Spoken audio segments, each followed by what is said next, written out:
So today we're going to do our first animal flow position, which is called beast position. And I've got Miriam here to demonstrate for you. So what we're going to do is we're going to get onto all fours. The knees are below the hips at the moment, hip width apart, hands under the shoulders, shoulder width apart. Okay, now what you want to do is you want to bring your knees in slightly as if you've got a plumb line hanging down from your belly button. So they're going to be slightly forward of your hips, but they're still hip width apart. Now what you might want to do is retract and protract your shoulders just to see what's the best position for you and what that nice flat back looks like. And also maybe tilt the pelvis backwards and forwards just to get that nice neutral position. Okay, so now we're in here, we've got our nice flat neck, so if you just bring up the head as high, yes, so you've got your nice flat neck and you're looking down. So to get into beast position, we're going to tuck the toes under and we're going to, before we do that, we're going to straighten those elbows, so we're going to lock those elbows in so that they're nice and straight. You push down and they're not going to bend at all, so you're really supporting your body weight. So roll those elbows out, and then we're going to lift the knees 1 inch off the ground. Lovely. So this is your beast position, okay? So you should already feel this challenging your core. If you pull your belly button into your back, this should be really challenging your core already.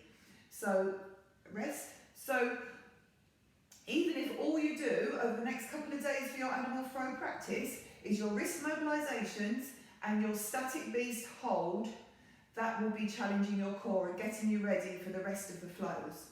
If you want to start challenging yourself a little bit more, we can actually do something called activations and limb lifts.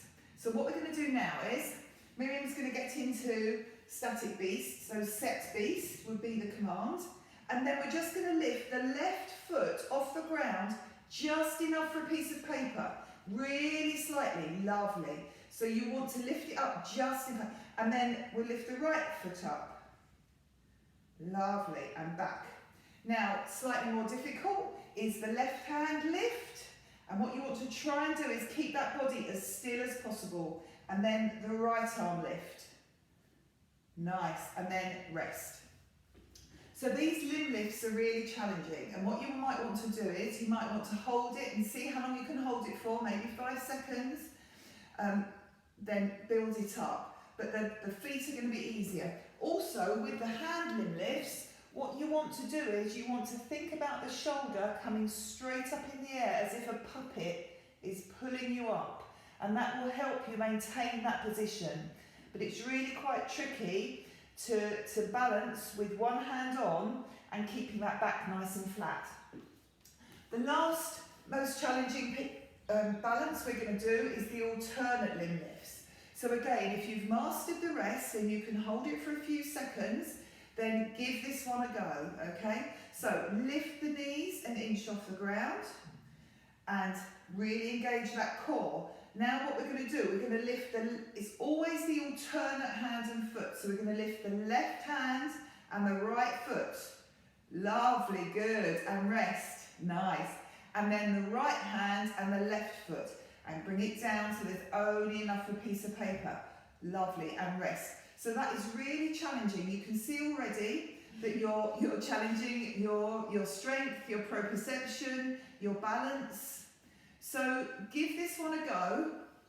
Once we've established some of the key positions, we can start building them into flows. But at the moment, this is the first one that you're going to do and practice, and you should feel it challenging your core and your balance. With anything animal flow, there's always regressions and progressions that you can do.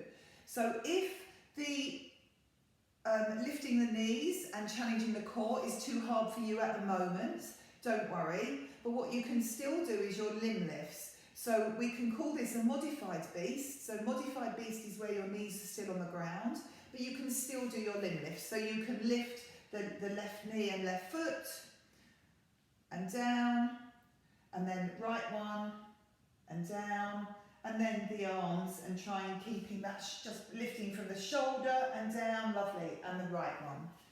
So again, you know, everybody's going to have different strengths and it's about practice. So you can still do the limb lifts in modified beast, but try if you can to just get that static beast position with the knees 2 inches off the ground.